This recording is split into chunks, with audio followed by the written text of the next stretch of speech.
We will start with the next topic, non contact forces.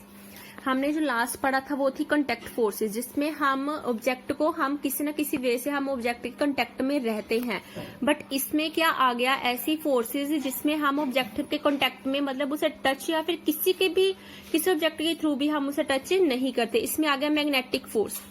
So the first activity of this topic is take a pair of bar magnet. हमने कोई भी bar magnet का pair लेना है, उसे हमने 3 pencils के ऊपर ऐसे सेट कर देना है बिल्कुल, और हमने कोई भी एक मैग्नेट लेके आनी है उसके पास। हम क्या करेंगे, हमने पहले मैग्नेट उसके एक साइड के एक पोल के पास हमने लेके जानी, हमने देखना है कि उसका रिएक्शन क्या होता है। अगर तो फिर हमने क्या करना है, सेकंड टाइम हमने उसके पास बार मैग्नेट कोई दूसरी लेके जानी, फिर हमने देखना है कि उनके बीच में कौन सी फोर्स अप्लाई हो रही है। यहाँ पे हमें थोड़ा सा देखने से लग रहा है कि ये जो फोर्स हम अप्लाई कर रहे हैं, मे बी हमने पढ़ा हुआ है कि 6th क्लास में जो लाइक पोल्स होते हैं, जो मैग्नेट के लाइक पोल्स होते हैं, अगर हम लाइक पोल्स मीन्स अगर ये साउथ पोल है और ये भी साउथ पोल है, ये आपस में क्या करेगा, रिपेल करेगा एक दूसरे को। तो अगर हम ले रहे हैं ये साउथ पोल के पास हम नॉर्थ पोल ले रहे हैं, ये साउथ है, तो ये आपस में अट्रैक्ट करेगा। तो ऐसे ही ये है कि अगर हम ये लेट कर लीजिए साउथ पोल है, साउथ पोल को क्या करेगा, रिपेल करेगा। तो ये अपने आप जो मैग्नेट है वो पीछे होता जाएगा, ठीक है। तो पेंसिल्स नीचे से मूव करती जाएंगी ऑपोजिट डायरेक्शन में, और इसमें अट्रैक्शन हो रही, इसमें क्या होगा, ये पेंसिल खुद मूव करेंगी टूवर्ड्स दिस मैग्नेट। क्यों? क्योंकि यहाँ पे अट्रैक्शन, फोर्स ऑफ अट्रैक्शन हो रही है। तो यहाँ पे हमने टच नहीं किया, इस मैग्नेट को हमने टच नहीं किया, पर फिर भी क्या फोर्स अप्लाई हो रही है उसे अट्रैक्ट करने के लिए, और यहाँ पे फोर्स अप्लाई हो रही है उसे रिपेल करने के लिए। तो ये फोर्सेस कौन सी आ गई हमारी, नॉन कॉन्टैक्ट फोर्सेस। तो नॉन कॉन्टैक्ट फोर्सेस में फर्स्ट हमने देख लिया कि मैग्नेटिक फोर्स। मैग्नेटिक फोर्स में हमने कोई भी टच नहीं करना, बट फिर भी मैग्नेट क्या कर देती है, इसे रिपेल या अट्रैक्ट करती है। So the force exerted by a magnet is an example of non-contact force. जो मैग्नेटिक फोर्स है वो किसकी एग्जाम्पल है, नॉन कॉन्टैक्ट फोर्स की एग्जाम्पल है। So next is electrostatic force. हम नॉन कॉन्टैक्ट फोर्स की जो फर्स्ट है कौन सी फोर्स है, वो जो एग्जाम्पल है कौन सी फोर्स है, वो magnetic force, and second is electrostatic force. हमने क्या करना है, एक स्ट्रॉ लेनी है। स्ट्रॉ आपको पता ही है, प्लास्टिक की जो स्ट्रॉ होती है वो लेनी है हमने, उसे जैसे ये लंबी स्ट्रॉ है उसके 2 पीस हमने कट कर देने हैं। एक स्ट्रॉ को हमने टेबल के साथ एक स्ट्रिंग से बांध देना है, एंड दूसरी जो स्ट्रॉ है उसे हमने एक हैंड से पकड़ के, जैसे मैंने स्ट्रॉ को पकड़ा हुआ है, इस स्ट्रॉ के जो सेकंड एंड होएगा, जो फ्री एंड है, उसे हमने एक क्या कर देना है, रब कर लेना है एक शीट ऑफ पेपर से। शीट ऑफ पेपर से हमने अच्छी तरह से उसे रब कर देना है। रब करने के बाद हमने ये फ्री एंड ही उस जो स्ट्रॉ हमने जो बांधी हुई है टेबल के साथ उसके पास लेके जाना है। हमने देखना है कि उसमें क्या मूवमेंट शो हो रही है। तो ऐसे हमने क्या करना है, जो हमने स्ट्रॉ बांधी हुई है उस स्ट्रॉ को थोड़ी देर उतार के हमने उसे रब करना है पहले शीट ऑफ पेपर से। मतलब इसी जो बांधी हुई स्ट्रॉ है उसे हमने रब करना है शीट ऑफ पेपर से, उसके पास फिर हमने ये वाली स्ट्रॉ लेके जानी है। फिर हमने देखना है कि दोनों में क्या चीज जो है, क्या अट्रैक्शन या क्या रिपल्शन या कौन सी फोर्स अप्लाई हो रही है, इसमें क्या चेंजेस आ रहे हैं दोनों में। A straw is said to have acquired electrostatic charge after it has been rubbed with a sheet of paper. अगर हम कोई भी स्ट्रॉ को किसी भी शीट ऑफ पेपर से हम रब करेंगे तो उसमें क्या आ जाएगा, इलेक्ट्रोस्टैटिक चार्ज आ जाएंगे। Such a straw is an example of charge body. तो उसके पास चार्ज आगे कितने सारे, वो चार्ज बॉडी हो गई एक टाइप की। So the force exerted by a charged body on another charged or uncharged body is known as electrostatic force. अगर हम चार्ज बॉडी वाली स्ट्रॉ को अनचार्ज्ड बॉडी वाली स्ट्रॉ के पास लेके जाएंगे तो वो क्या करेगी, उसे अनचार्ज बॉडी को चार्ज प्रोवाइड करेगी। तो इसे क्या कहते हैं, electrostatic force. This force comes into play even when the bodies are not in contact. The electrostatic force therefore is another example of non-contact force. Electrostatic force कब लगती है, जब दोनों बॉडीज आपस में कांटेक्ट में नहीं है। आप देख सकते हैं यहाँ पे बिल्कुल उन्होंने टच नहीं किया, दोनों में थोड़ा सा डिस्टेंस है, पर फिर भी क्या हो रहा है, दोनों में एक फोर्स अप्लाई हो रही है। वो कौन सी फोर्स है, इलेक्ट्रोस्टैटिक फोर्स। ये भी किसकी एग्जाम्पल आ गई, नॉन कॉन्टैक्ट फोर्स की एग्जाम्पल आ गई। So the next is gravitational force. हमें पता है हम नॉर्मली चलते हैं, अर्थ पे चलते हैं, कोई भी, जैसे हम कोई भी चीज उठाते हैं तो अगर हम उसे फेंके, जैसे मैंने पेंसिल को फेंका, ये हमेशा नीचे ही जाएगी। ये नीचे क्यों जाएगी, ऊपर क्यों नहीं जा रही? क्योंकि हमारे जो ऑब्जेक्ट्स है, ऑब्जेक्ट्स और thing fall towards the earth, हमेशा ये अर्थ की तरफ ही फॉल होते हैं। क्यों ये गिरते हैं अर्थ की तरफ? Because it pools them. तो अर्थ क्या करती है, अपने अपने आप में ये जो ऑब्जेक्ट्स को खींचती है। This force is called the force of gravity. तो जो ये अर्थ अपनी तरफ पुल करती है कोई भी ऑब्जेक्ट को, उसे हम क्या कहते हैं? फोर्स ऑफ ग्रेविटी और जस्ट ग्रेविटी, या फिर अकेली ग्रेविटी कहते हैं, या फिर क्या कहते हैं? Force of gravity. This is an attractional force. The force of gravity acts on all object. ये अट्रैक्शन फोर्स है। अट्रैक्शन मतलब कोई भी जो अर्थ है, अर्थ किसी भी ऑब्जेक्ट को अपनी तरफ खींचता है, अपनी तरफ पुल करता है, अट्रैक्ट करता है ताकि वो मेरी तरफ आए। तो the force of gravity act on all of us. Force of gravity ऐसे नहीं है कि स्मॉल बॉडीज पे ही करेगी या फिर लार्ज बॉडी पे ही करेगी, स्मॉल पे नहीं करेगी। वो सब पे क्या अपने आप में अट्रैक्ट उन्हें करती है।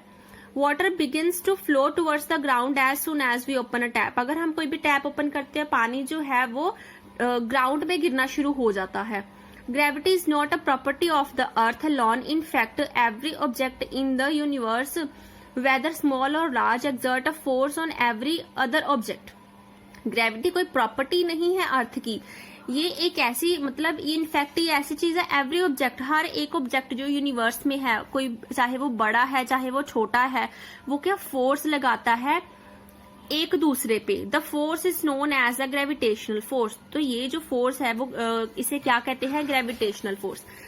ये मान लीजिए अर्थ है, ठीक है। अर्थ के जैसे ही कितने सारे प्लैनेट्स हैं जो मूव कर रहे हैं, वो क्यों एक फिक्स्ड ऑर्बिट में मूव कर रहे हैं? क्योंकि वो आपस में उन पे जो क्या है, एक फोर्स लग रही है जो इनको एक पर्टिकुलर डिस्टेंस में बांध के रखते हैं।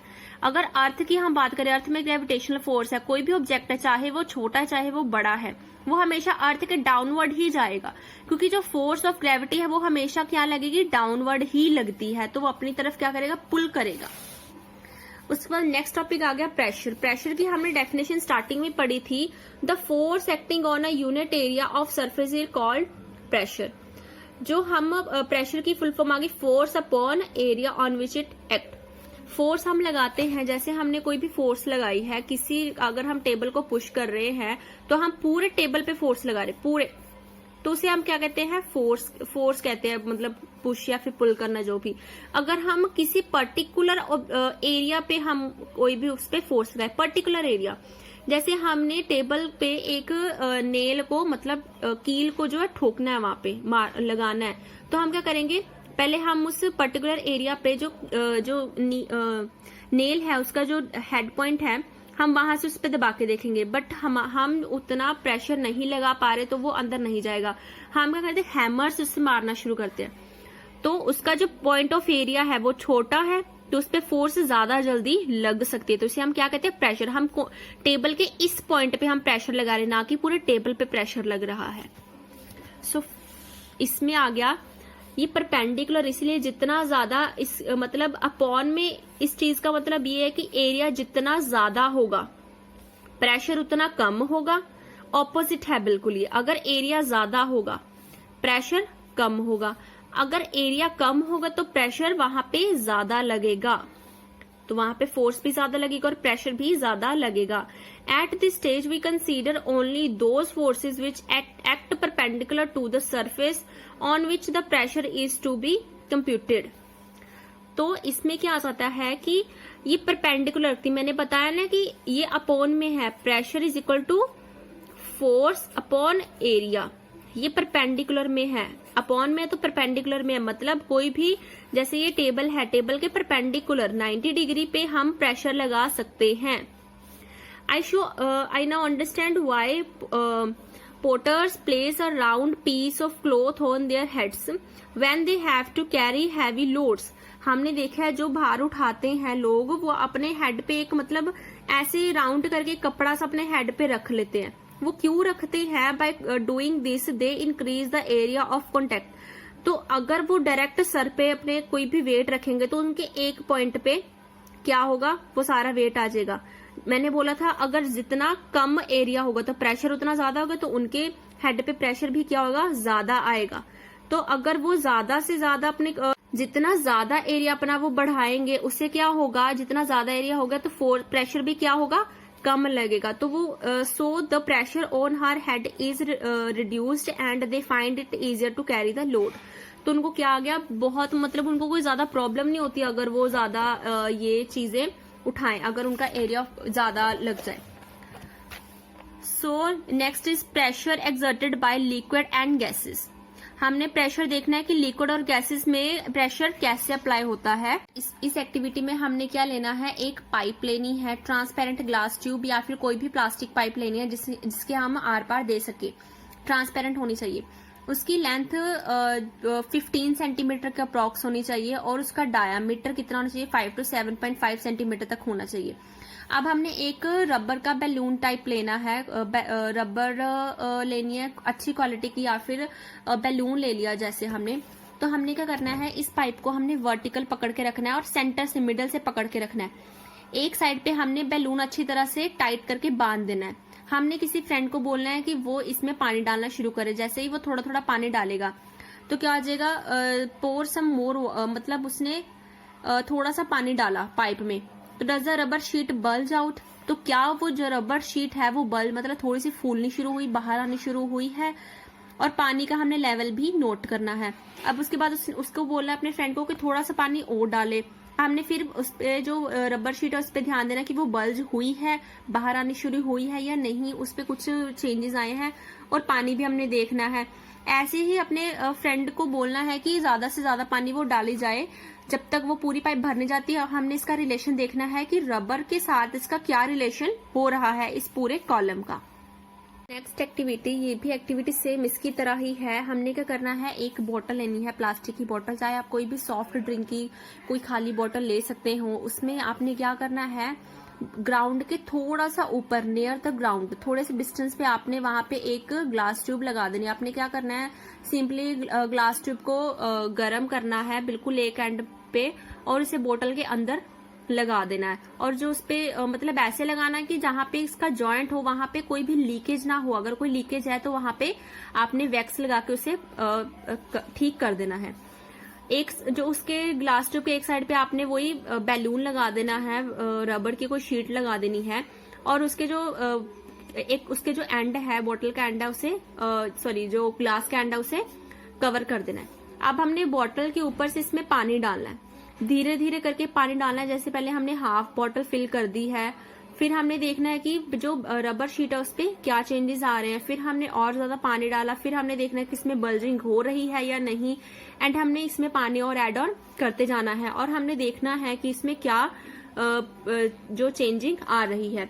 Note that the rubber sheet can be fixed at the side of the container and not at the bottom.